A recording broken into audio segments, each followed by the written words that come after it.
The desert didn't whisper. It just waited, still, dry, watching. Sunlight poured across the rocks like spilled fire, baking the dust until it cracked like old skin. Sagebrush clung to the earth like stubborn ghosts. Far off, the mountains loomed, blue and broken, their edges softened by heat. It was late afternoon, and the world had stopped moving. He came from the ridge, just a figure on horseback, trailing the horizon like a thought left behind. Broad shoulders hunched forward, rifle tied behind the saddle, coat faded by too many suns. His horse was limping, a slow drag on the left. But neither of them seemed in a hurry. The town sat like a mistake in the land. A few buildings scattered across hardpan, held together by nails, dust, and whatever hope hadn't dried up yet. A church missing half its roof. A saloon leaning westward. A blacksmith's forge, cold and silent. He rode down the main path, eyes shaded by the brim of his hat. No one waved. No one smiled. Places like this, folks stopped pretending a long time ago. He dismounted at the water trough, let his horse drink, stood there for a moment, one hand resting on the saddle. His other hand brushed the scars on his left wrist, absent-minded, like touching something that wasn't quite gone. Inside the saloon, it was dim, smelled of dust, smoke, and men who didn't go home. Wooden floor bowed in the middle. One oil lamp flickered near the far wall. A few faces turned when he walked in, none friendly. He crossed the room and sat, didn't order anything, just waited. She was already there, sitting alone by the window, back straight, boots muddy. Her dress was torn at the seam, patched at the elbow. A wide-brimmed hat sat on the table beside her, and her hands were clenched around a glass of water that hadn't been touched. She wasn't hiding, but she wasn't safe either. A man at the bar stood, big belly, big mouth. Sheriff Starr hanging crooked on his vest. He walked over to her, leaned down too close, said something no one could hear. She didn't look up. He said it again, louder, laughed. She flinched. The trapper watched. Didn't move. Not yet. The man grabbed her wrist, tight. Then the trapper stood, slow, deliberate. Boots across the floor. 3 steps. 4. The man turned just in time to catch a fist in the jaw, sharp, brutal, sudden. He hit the floor hard, blood already on his teeth. No one breathed. The trapper didn't say anything, just looked at her. She looked back, stunned, blinked twice, nodded, like she understood something too big for words. He turned, walked out. She hesitated, then followed. Outside, the wind had changed. The sky was darkening, clouds pressing down low over the mesa. She caught up to him near the hitching post. "I don't know who you are," she said, breath short, "but I'm not going back with them." He nodded. "Then don't. I've got a mule." "North edge of town." He looked at her, not questioning, just looking, and something behind his eyes softened, barely. "Ride fast. Don't talk to anyone." "You coming?" He turned away. "I didn't ask for help," she said. "No one ever does," he answered, and walked toward the ridge. She watched him go, dust swirling behind his boots.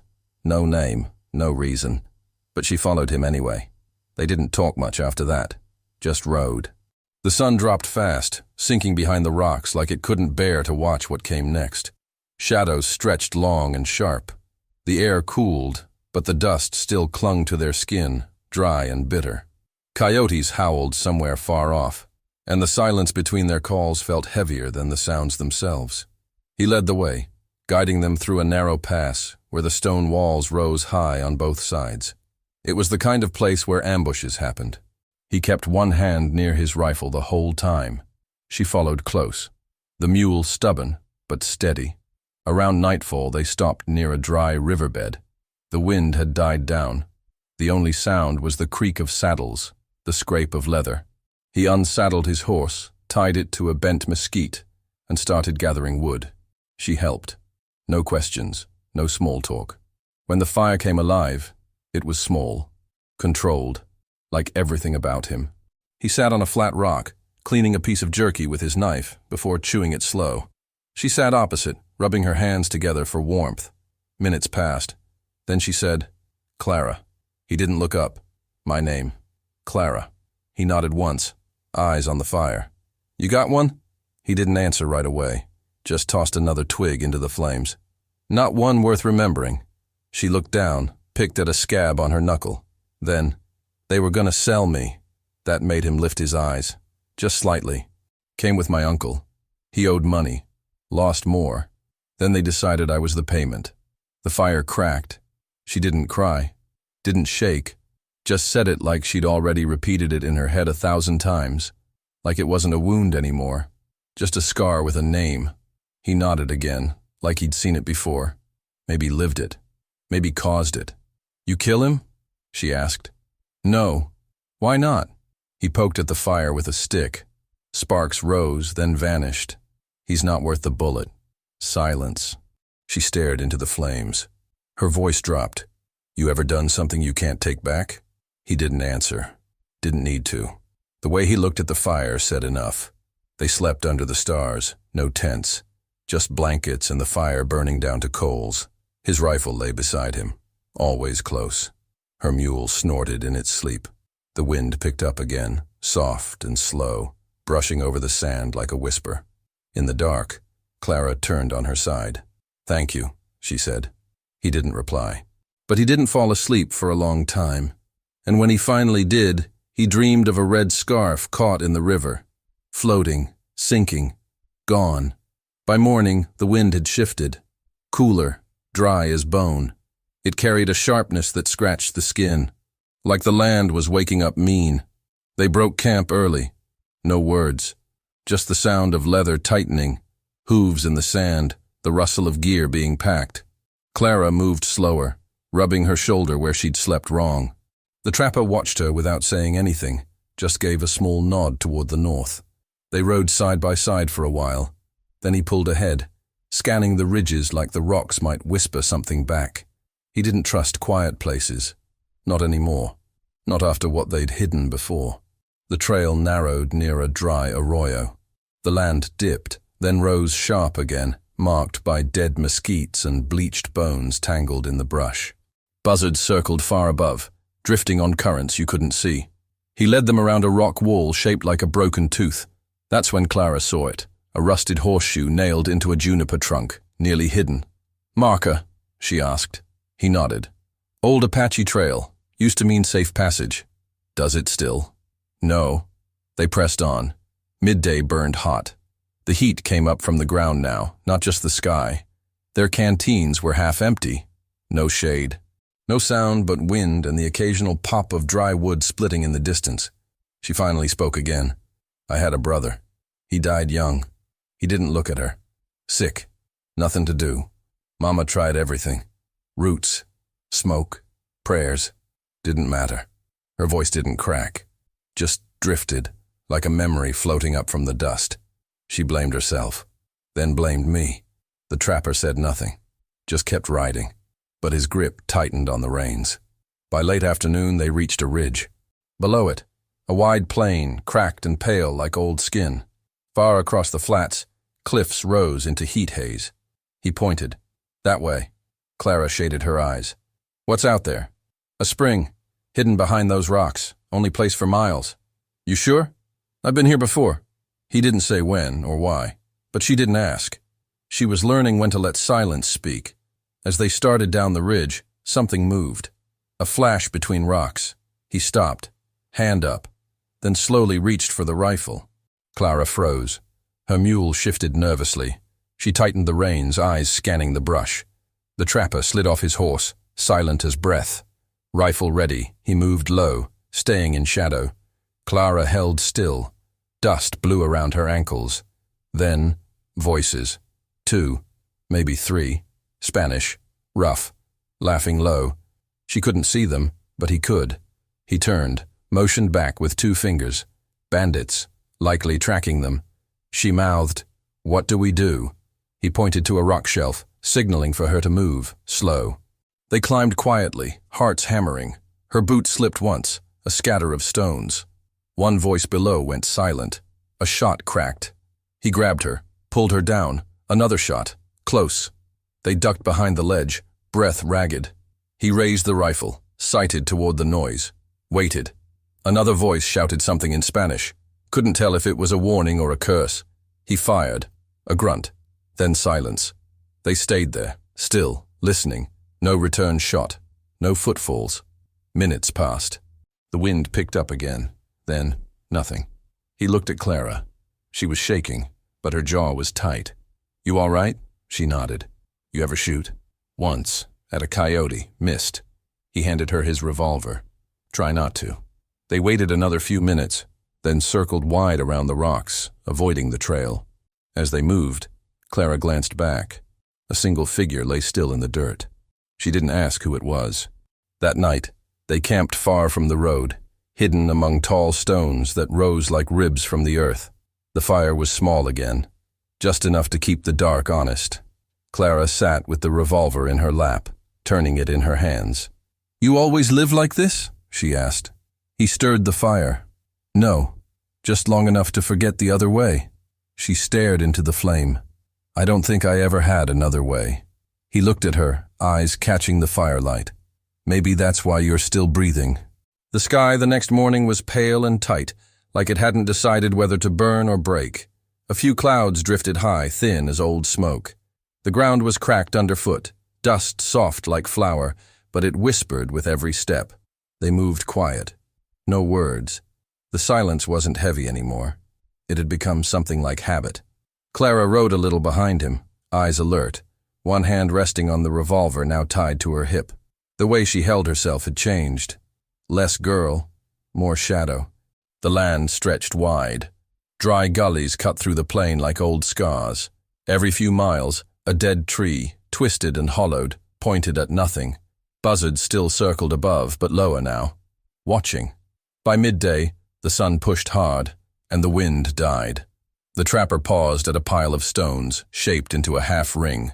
He dismounted, brushed dust away with his boot. Underneath, a mark carved in the rock. Crude, faded. "Apache. What's it mean?" Clara asked. He knelt. "Water," he said. "Used to be." They followed the direction the mark pointed. The ground dipped, then opened into a dry basin, wide and flat, like the ghost of a lake. Animal tracks crisscrossed the sand. Nothing fresh. At the far end, a spring bubbled faintly from between two boulders. Clear, cold, hidden from view unless you knew where to look.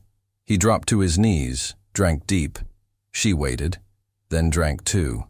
There was peace in the silence, but not safety. He scanned the hills as he filled the canteens.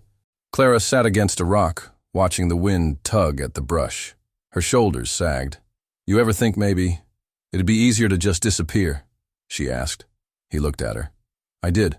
Once." "What changed?" He stood. "Didn't work." They moved again, climbing out of the basin, cutting north through narrow passes. The rocks rose higher now, crowding close. Sunlight slipped between them in long, narrow beams. At one bend, he stopped so sudden she nearly rode into him. He raised a hand, held it there. She froze. Then she heard it. Hooves, not theirs, echoing, getting closer. He scanned the canyon walls, motioned left. They led the animals into a cut of shadow, slipped between the rocks. Breath shallow. Still. The riders came fast. 4 men, dust-coated, rifles visible.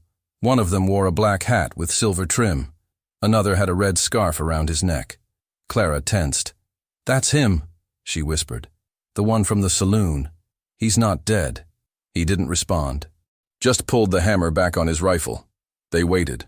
The riders slowed at the bend, looking for signs. One dismounted, checked the trail, kicked at hoofprints, swore. Another lit a match, held it low, watched the smoke curl. They were tracking. The trapper whispered low, just loud enough. "When I shoot, ride." Her mouth opened. Protest? Question?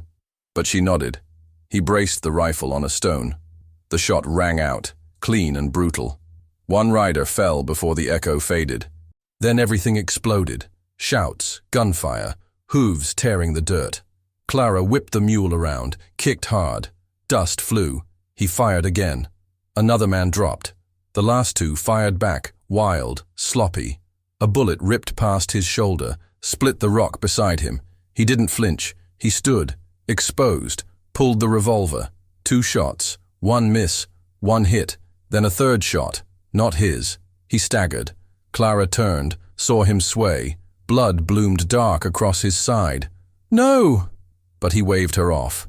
"Go! I won't! Now!" She turned, teeth clenched, eyes wet, and rode hard into the dust, not looking back. Behind her, one last shot echoed, then silence. The wind had died. The canyon stood still. Not even the buzzards called anymore. Clara rode like something was pulling her, not pushing, not fear, not duty, something deeper, the kind of ache that knows when a thread's been cut too soon. She didn't look behind her, not at the blood, not at the bodies, just forward, eyes burning, fists clenched around the reins. Dust rose behind the mule, catching orange light as the sun dropped. Her heart pounded against her ribs. She didn't pray, didn't think, just moved. When she finally stopped, it was at the edge of a narrow ravine. Dismounted slow, legs shaky. Her hands trembled as she poured water into the tin cup. She didn't drink it, just stared at it. The mule snorted softly like even the animal knew something had gone wrong. She turned and looked back. Nothing but silence. No boots, no shadow, no sign. He wasn't coming. She sat on a flat stone, pulled her knees to her chest, let the blanket wrap around her shoulders. Her jaw clenched tight. No tears, just that hollow, sinking weight, like something inside her had gone quiet and cold. She waited until stars blinked overhead, until her fire turned to ash. Still, he didn't come. The next morning, she rode back. No hesitation. She followed the canyon's edge, eyes scanning every ridge, every shape. The sun rose sharp and white. Buzzards circled above, lower this time. One of them cried out, a long, cracking sound that cut through her chest. She found the first body near the rocks. A man with a red scarf, slumped against a stone. Dead. Then another. Face down, blood dried into the dirt. She stepped past them like they were shadows. Further ahead, near a tangle of mesquite, she saw something move. Him, barely breathing. She dropped the reins and ran. His shirt was soaked dark. Blood crusted at his ribs. One boot missing. His hat gone. Rifle discarded in the dust. He lay on his side, curled slightly, like he'd fallen mid-step and stayed there. She knelt beside him. "Hey," she whispered. His eyes flickered. Couldn't focus. She touched his forehead. Hot. Skin pale. "You're not dead," she said. "You're not allowed." He tried to speak. Failed. She pulled the canteen free, lifted his head, poured water slow between his lips. He drank in shallow gulps. "You came back," he rasped. "Of course I did. I told you. Go. You tell me a lot of things I don't listen to." He almost smiled, then winced. "Bullet's still in." "I know. Hurts like hell." "Good. Means you're still here." She tore her blanket into strips, pressed one to the wound. He grunted, jaw tight. She worked in silence, wrapping him, cleaning what she could. "You ever done this before?" he asked. "No, but I'm good at figuring things out." They stayed like that for hours. The sun moved across the canyon wall. Shadows shifted. Once, she thought she heard voices in the distance, but nothing came. By late afternoon, she built a sled from deadwood and rope, tied it behind the mule. She rolled him onto it with slow care. He groaned, but didn't cry out. She led them out of the canyon. Step by step, dust kicked up behind her. The sun dipped low, turning everything bronze. At the ridge, she looked back. The canyon was quiet again. She didn't speak, didn't leave anything behind, but her eyes stayed on that place for a long time. That night, they camped beneath a ledge, the fire small, the stars bright and distant. He slept, shallow but steady. She watched him, wrapped in her coat, revolver on her lap. And when he stirred once in the dark, reaching blindly, she was already holding his hand. The next days blurred into heat and silence. He drifted in and out, sweat on his brow, fever high. Sometimes he muttered in Apache. Sometimes he called out for no one. Clara stayed close, fed him broth made from roots and dried meat, washed the wound, changed the cloth. She barely slept. Each morning she listened for horses, watched the ridge. Every sound made her reach for the revolver, but no one came. The world had gone quiet again, like it was giving them this space. Just enough to mend or to break, but not both. By the third night, he opened his eyes and stayed in them. "You're still here," he said. She nodded. "Where else would I be?" He looked at the fire, then down at the wrap on his side. "How bad?" "You'll live," she said. "Maybe even walk again." He gave a low laugh, dry but real. They didn't speak much after that. There was nothing left to explain. On the fifth morning, she helped him stand. He leaned on her shoulder, weight heavy, but not unbearable. They walked a few paces to the stream bed where the mule drank. He sat on a stone and closed his eyes. Clara crouched nearby, hands in the cool water. Her face was thinner now, sunburned, but calm. "You know," she said quietly, "I used to think the world was cruel because it forgot me." He looked at her, squinting. "But I think maybe it just doesn't remember anyone for long." He nodded. "That's closer to the truth." That afternoon they packed. She tied his things tight to the saddle. He still moved slow, but steadier. Less ghost, more man. They rode together for 2 days, north along a dried wash that followed the curve of the hills. Sometimes he'd point at a flower or a bird call, speak its name soft and Apache. She'd repeat it, unsure of the sounds. He never corrected her. On the second night, they camped beneath cottonwoods. He watched the fire, rubbing the worn handle of his knife with his thumb. "I buried someone here once," he said. Clara didn't ask who. "I thought if I stayed long enough I'd become part of the ground. But the earth doesn't keep people like us. It just swallows and moves on." The wind moved through the trees. No reply came. He stood slowly, walked a few paces, then stopped. "You don't owe me anything," he said. "I know. You've got time. Go somewhere. Don't look back." She stared at him. "I'm not going back to what I was." He turned, eyes soft, tired, proud. "Then don't. Just don't follow me either." She blinked. "You leaving now?" He looked east, where the trees thinned toward high rock. "Soon." They sat in silence a while longer. Then she curled up in her blanket, slept light. When she woke, the fire was out. The horse was gone. So was he. But by the stream, pressed into the mud, were 2 clean boot prints, and beside them, a small stone carved with the mark of water. Snow fell later that year. Not heavy. Just enough to blur the lines in the landscape, enough to hush the wind and hide what had passed. The desert, stubborn as always, swallowed the frost by morning. But in the high pines, where the earth cracked with age and the stones held their breath, white clung to branches like something remembered. Clara rode alone now. The mule was gone. She'd traded it for a sorrel mare with a quiet gait and a stubborn streak. She named it nothing. Let it be what it was. The rifle stayed wrapped behind the saddle. The revolver still sat on her belt, but her hands no longer reached for it like before. She followed no trail, just the rhythm of the land, a certain curve in the ridge, a bend in the creek, shapes she recognized not from maps, but from memory, from the few words he'd spoken between coughs and night sweats, or the way his eyes had tracked the horizon like it owed him something. One afternoon, she came upon a cedar tree split by lightning, half dead, half alive. It stood alone at the edge of a bluff. Wind hissed through it like breath. She stopped, dismounted, stood beside the tree, fingers on the bark. She didn't say anything, just watched the valley below, traced the patterns in the land, dry riverbeds, stone shadows, a hawk gliding low. She stood there until the sun touched the edge of the world. Then she moved on. Later, she found a shack, half collapsed, hidden behind pines, smoke-blackened stone where a chimney had been. No door, one wall sagging. Inside, silence. A coat hung on a nail, dark, heavy, familiar. She touched it, the fabric stiff with time. There were other signs. A tin pot, rusted but used. A folded blanket, ash in the fireplace, recent enough to remember heat. On a wooden box near the wall, something carved. A symbol. She didn't know the word, but she knew what it meant. She sat in the doorway for a while. Didn't cry, didn't speak, just sat. That night, she made a fire outside. The stars above were cold and sharp. She ate what little she carried, rolled herself in her coat, slept. In the morning, She filled a pouch with water from a frozen spring near the rocks, walked to the edge of the bluff and stood where wind met her face.